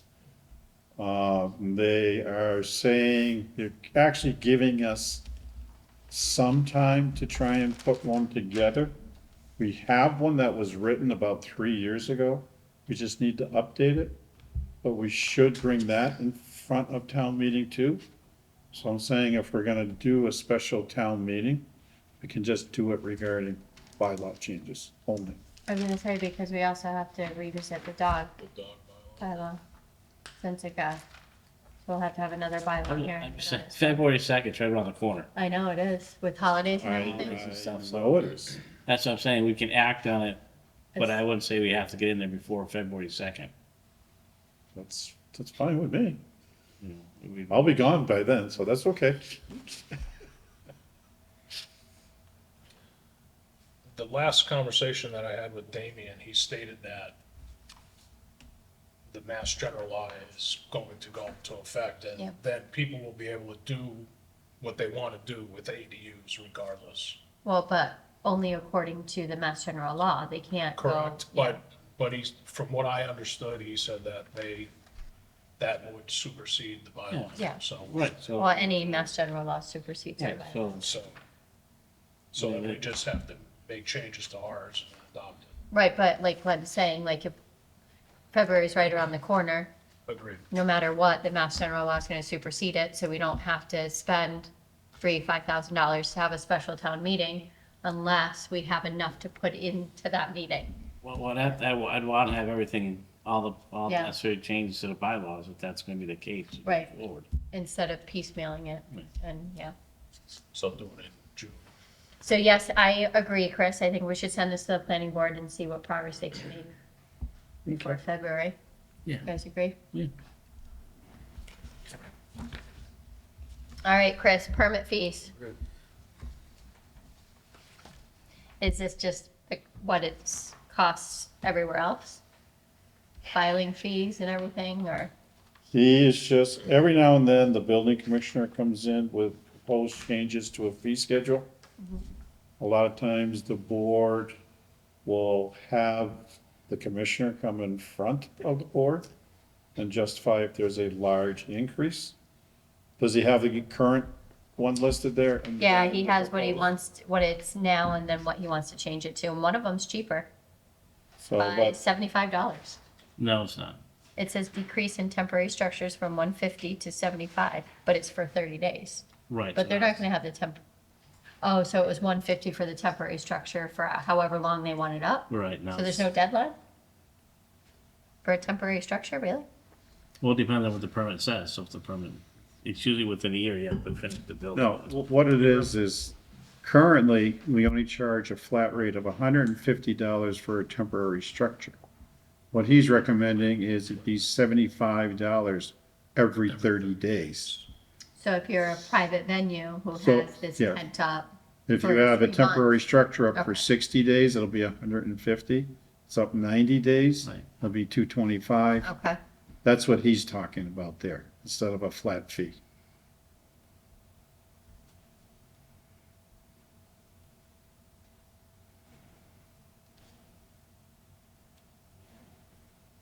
When he says number 4 to combine multifamily residential fees with commercial, is it right now the same price anyways? Is that why he didn't put the cost there? Because I don't know. I what don't think we differentiate in our fee schedule between multifamily residential versus commercial. Okay, I think we just say residential and commercial. okay. So I think what he wants to do is include the category of multifamily, basically as a commercial venture. Why, I guess, why is it to increase the fees? Why? Yeah, why? Well, they require, like he says, requires 2 inspections on that one. It's, The certificate of occupancy, he wants to remove the $50 fee because it should be part of the building permit process, so that makes sense. but that's why the board usually requests the commissioner to be on site or come to a meeting and explain the need. I understand where you're coming from, Glenn. I know in the past, the board has denied because there wasn't a good enough reason given. Because sometimes the reason is, well, this is what they charge in the area, and I want to make our fees competitive with everybody else's. He did make reference to that on another page. So the issue is I think Glenn wants to know the fiscal need to increase the Right. fee versus Just just because everybody else increasing around it. us charges, that doesn't mean that's a reason for it. Right, but I'm just saying, instead of just, we want to match what the surrounding communities are doing. So if we want, we can table the fee portion to another meeting and have him come and talk to the board, the need to increase. Do we have a lot on the schedule for Monday? Don't know, I don't think so. Do you want to see if he can come Monday? We can I know we try, I have think the the only library thing, I think what we may have is, the library Yep. vacancy. And I don't know if the school vacancy is The gonna school be available committee at that vacancy. point. Yep. So you have those two items, and depending upon if there's multiple candidates, it could take a long time. Because if you want to ask questions of the various candidates, We didn't give them a time, right, for those two yet? no. So do you want to do the And you building can do him commissioner at at 5:31? Yeah, we can do him Yeah. at 5:31 and then move on to the other items at that point. I think that's the best idea. That way we can ask some questions. I mean, some of them he gives us reasons, which makes sense, but some of them I think we just need more context as to why. No, and I agree, but to me, the explanation, well, that's what other areas are charging, that's not explanation. And we go the other route when people come in for contracts, for union things, say, well, other areas are Yeah. paying their people this, why aren't we paying? It's just because someone else is charging that and is paying, that doesn't mean it's a right fit for Granby.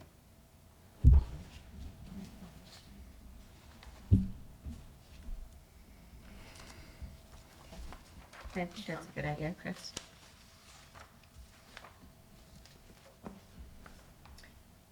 All right, you guys happy with that? He'll Yes. come on I would agree. Monday at 5:31? Yes. All right, so approve and sign Green Communities Annual Report for fiscal year 2024. That should be in the new business. I printed a copy out just in case you Okay. need a copy to sign. So Chris, I did receive an email that we were down on our usage by 20%, Yep, and they wanted to invite us to a ceremony for it, or I don't know if you would call it a ceremony, but a meeting where we get recognized as a town. I'm working. I only have so many personal days, you guys, and I'm taking it for our senior luncheon. You're gonna explain to us. Yeah, so I don't know if either of you would like to go. I think it's what, the Friday after Thanksgiving, I was it? think it might be, yeah. I think it was the Friday, 29th of I November. can actually look real quick too. I think it would be the Friday after Thanksgiving, Yeah. but Here it is.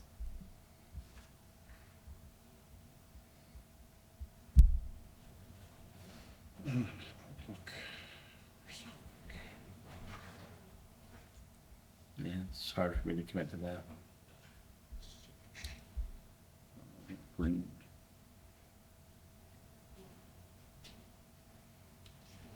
What are we looking to fill? No, they invited, I'm just looking for the date so that way I can just verify that it was the Friday after Thanksgiving. I don't know if they called it a summit, right, Chris, or something to that effect. Let me search, I'll just search. it. Surprising they did the day after Thanksgiving. Energy. Yeah, It was sent, it's actually, no, it's a Green Community Summit on November 22nd, 2024. I November definitely 22nd. can't do that one. Friday before. That's They're this Friday. inviting us Yeah. to, for its success at reducing municipal energy use by 20% since our baseline. And basically, they're asking to come for a lunch and you'll be recognized as doing your part in reducing energy usage. And it's in Devon's, Mass, from 12:30 to 2 p.m. I will definitely not be able to do that. I have a medical procedure that's happening on that day. And Devon's Mass is an hour and a half away. An hour and a half, hour At and 40. least. Yeah, I was gonna say an hour Well, and a it's half. just outside of Leominster. It's on the other side of Leominster. It's an hour and a half. You traveled the Mass Pike lately? I don't do the Mass Pike. I That's what do I'm too. saying. I do too. Route 2, it's about an hour. Route 2, right, I would go that way. I would Route 2 is about an hour, because Devon's is right off of Route 2. Right. Yeah. I definitely can't do it. I'm sorry. I cannot either. What's the send Kathy? What'd you say? Sorry, I'll be in Groton for a wedding. Sorry. No, the wedding will be over by then, won't it? It's the 21st. Yeah. I mean, we should definitely, send them a letter saying thank you for the invitation. However, our schedules have conflicts that we can't, no one from the town can attend. Thank you for the Okay. recognition. Well, Huh? I will. I'll send it tomorrow. Good idea, Glenn. All right, affirm appointments for charter days. Are you going to Great approve the community. annual report? Oh, yes, oh my gosh, yes, we were talking about the meeting instead, yep, sorry. So Green Communities Annual Report Summary Fiscal Year 2024. Date of annual report preparation was 11/5/2024. Prepared by Derek Strahan. His title is Senior Planner. Green Community Information, Municipality, Granby Baseline Fiscal Year 2011. That's your motion? I will make a motion to accept. I'll second the motion. Any further discussion? No discussion. All in favor? Aye. Who is going to be signing it? Nope. How many lines is there? Is there only one? One. One, I will make a motion that Chairperson Crystal Dufresne sign for the Green Community. I'll second that motion. Any further discussion? No discussion. All in favor? Aye. And I have to get that back to him no later, I think, than the 15th. Yeah, it's due on the 15th. So,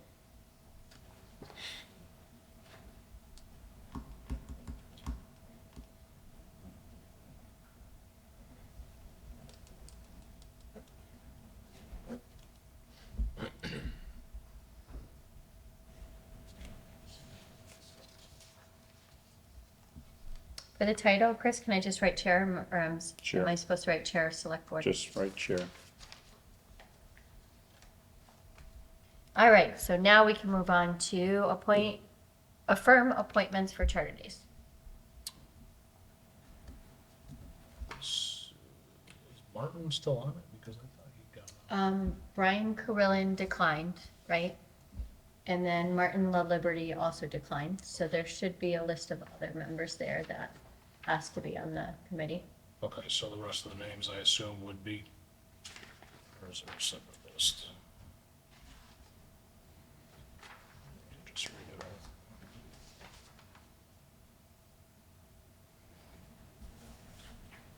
So when you read the appointments, you would just say that you make a motion to appoint whoever the person is, and with the term expiring on June 30th, 2025.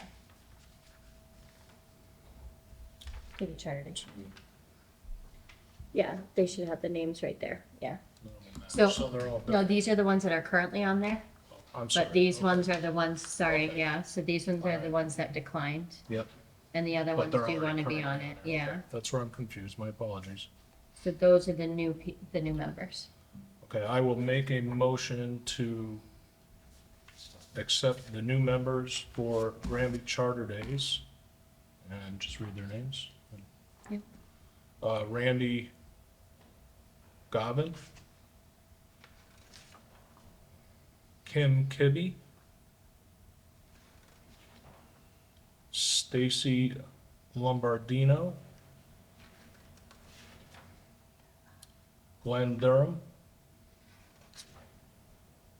Jonathan Simonik,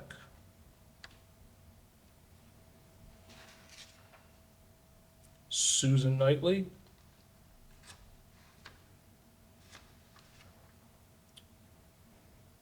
Bev Saborin. And Steve Saborin. Okay. And can I make a suggestion that Mr. Durham be named Chairman Pro Tem? So we have someone to be able to call a meeting. So just so make a motion that Glenn Well, Durham we'll finish this. Well, can you finish do this it all in motion. one? Can we do it Okay. all in one? So continue the motion to appoint Glenn Durham, the pro temp for Pro temp chair. communications. Pro temp chair for communications with Chris in regards to Granby Charter Days. I'll second the motion. Any further discussion? How many members is that? There you go. 1, 2, 3, 4, 5, 6, 7 Seven. so far. And then Yeah, he's- okay, and but then those seven. are all the new ones. I think you have, I think it's, 10, I think we come to like 11. But they can be members, just non-voting members. So we would have to, they would have to, whoever the chair is, would have to figure out. 15 names total. And these were names from last year. Those are names from this year. Okay, so he So says we'll it's see how 15 many, 15 total, yeah. 15 total between last year and currently. so. So I'm sorry, you seconded the motion. Any further discussion? 15 members. No, I don't know how long I'll stay on. Yeah. Well, and I did offer to go to their first meeting, and Glenn can reach out to me with any questions, just to help them get it started and tell them, you know. I'll definitely volunteer for some things. I just don't know if I can commit. I know There's it's, just so many things going Yeah. on right now. no, I agree. All right. So all in favor? Aye. Aye. And then also to make a motion for Chris to sign on behalf of the select board, right? Or you automatically do that anyways, right? Okay. So we don't have to No sign motion anything. needed. So they all know they need to go and be appointed. Those- That'll be when Kathy sends them the card, the letter and the appointment certificate. And we did those? We did that. Okay. So discussion, and approval for Veterans District Services. Our current Veteran Services Officer has indicated that he is looking at retiring from the position. I was contacted by the Veteran Services for the city of Northampton and the towns of Amherst, Chester, Chesterfield, Cummington, Hadley, Hatfield, Huntington, Pelham, Middlefield, Williamsburg, Goshen, and Worthington, asking if we would be interested in joining their consortium for the provision of veteran services for the town's veterans. The cost for, if the town agrees, our assessment to the end of fiscal year 2025 would be about $20,000. We do have that in the budget if we so desire. And I'm just asking the board if we want to enter into a group veterans services agency, like we were before when we belonged with the South Hadley and East Hampton. Would they be giving any hours, like having anything on site? 'Cause I- There will be hours on site, and I'm under the understanding that one of the people in their office actually lives in Granby. So it would make it nice to have a local person available. What are the hours now, Chris? Hmm? Like, what are the hours now? Would they be getting the same service that we're getting now, or would it Yes. be? Okay, I think it'd be about I think what it would end up being, there's a phone number they can call to make individual appointments, Okay. but there will be a set of office hours where someone will be here that they can come and talk to if they so desire. What is the yearly cost? Do they say? Well, the yearly cost, because I don't have the budget, we would end, because they base the share, the assessment share, based upon population size.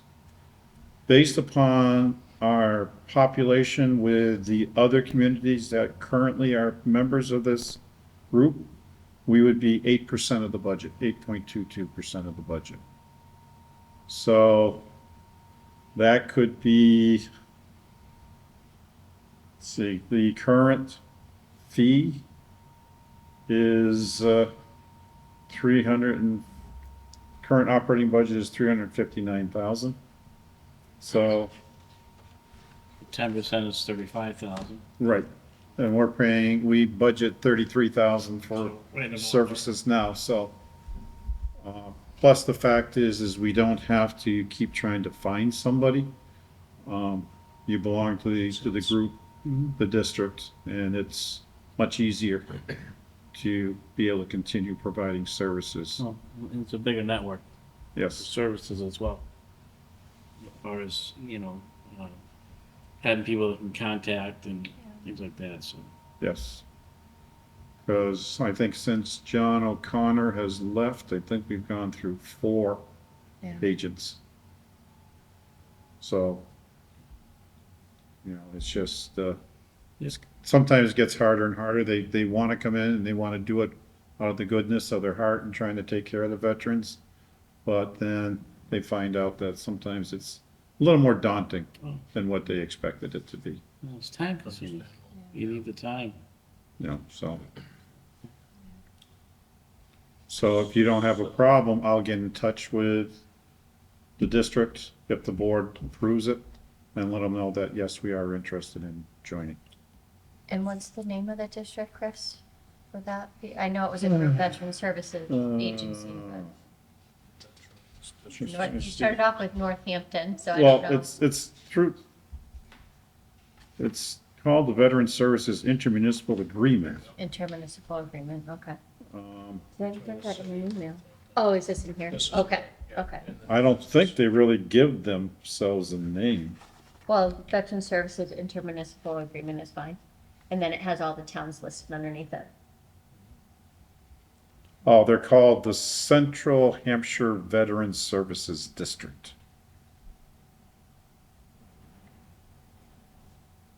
Central Hampshire, Veterans Services District.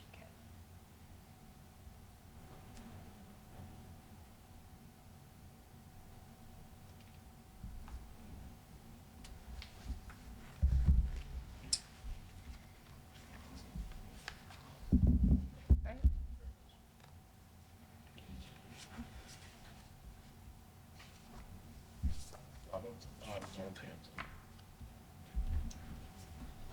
You know, it wasn't in the email if you want to take a look at it. I know who they are. They've done some stuff well. All right, so, Do you, Yeah. do you need a motion for that? Please. I will make a motion. oh, sorry.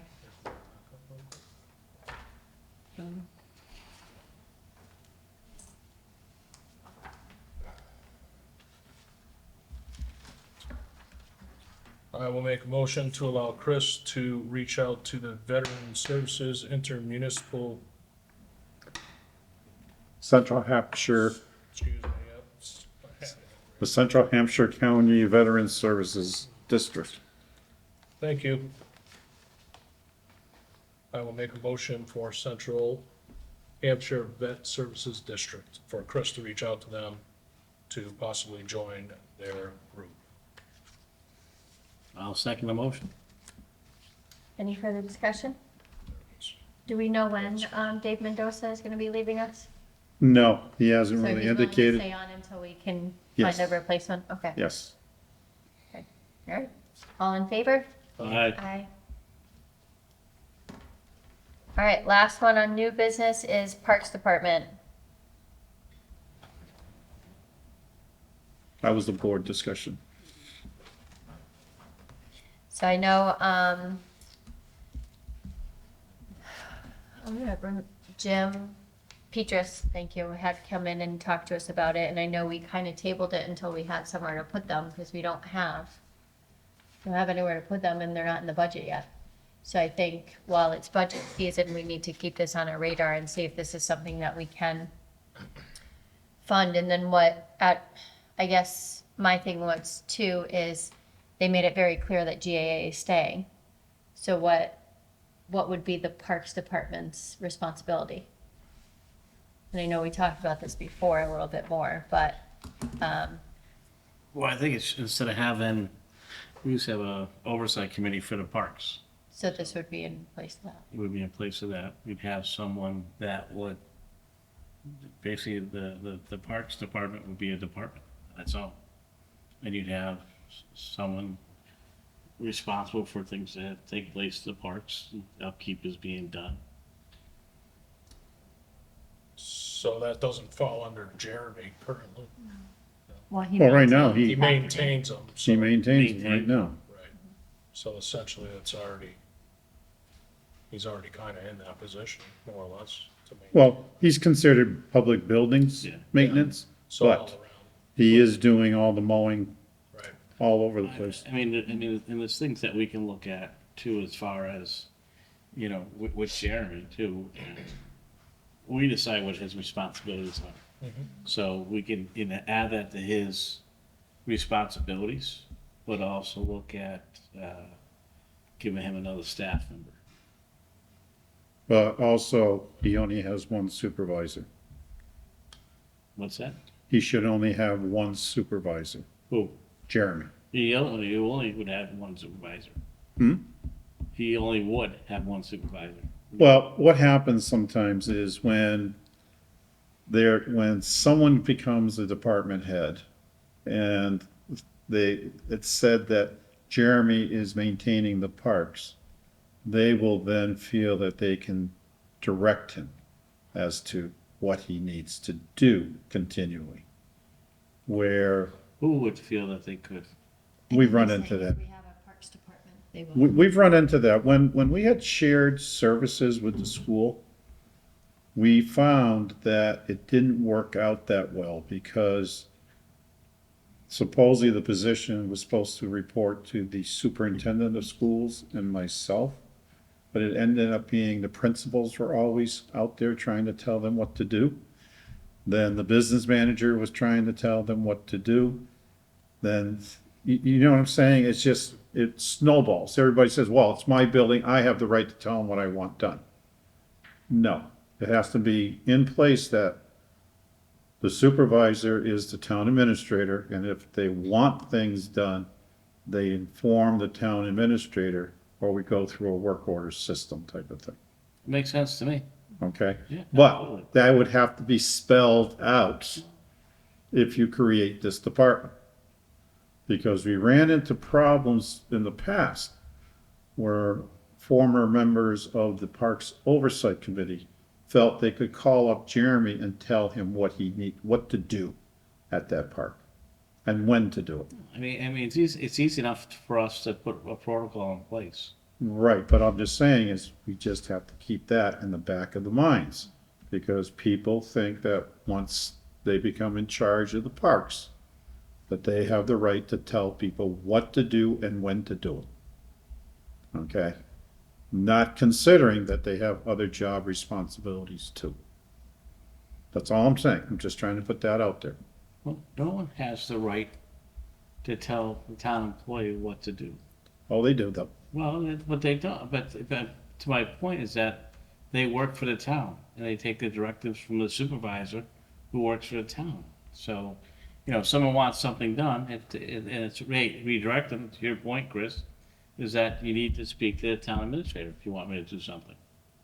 Or And if we there's- have. But that created a lot of friction in the past.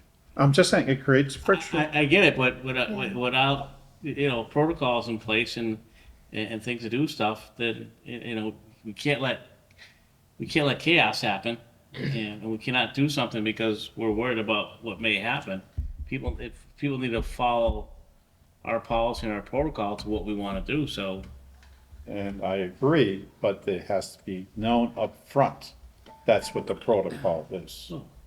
I think you gave a great example. There's a work order.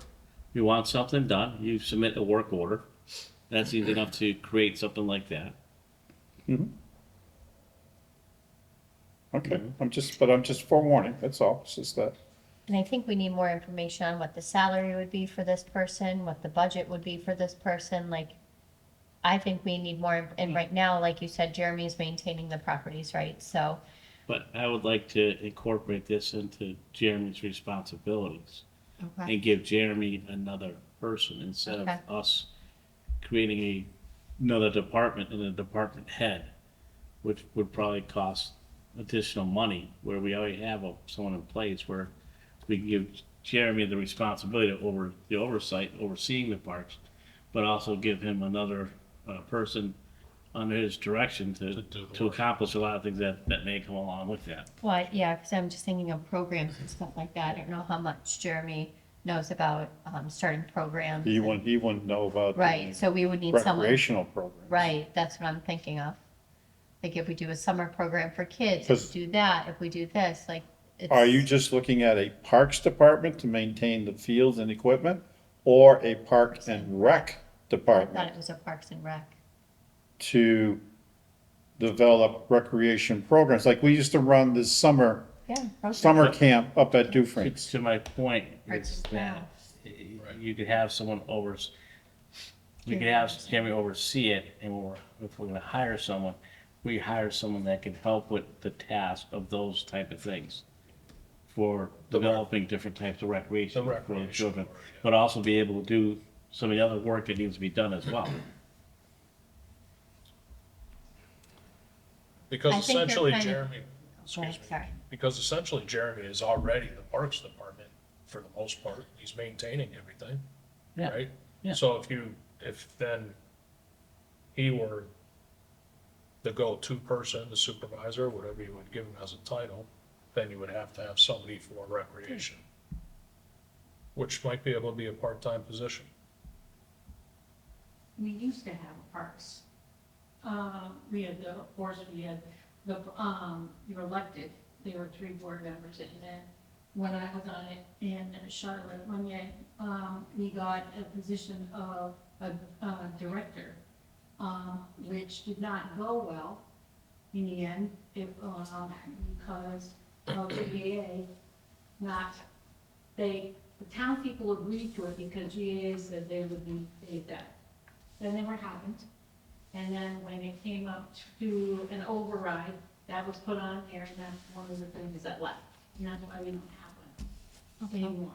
And again, the big thing was that, because we're the ones that did the Brown Ellison Park, and Claudia was very good in helping getting all of that done.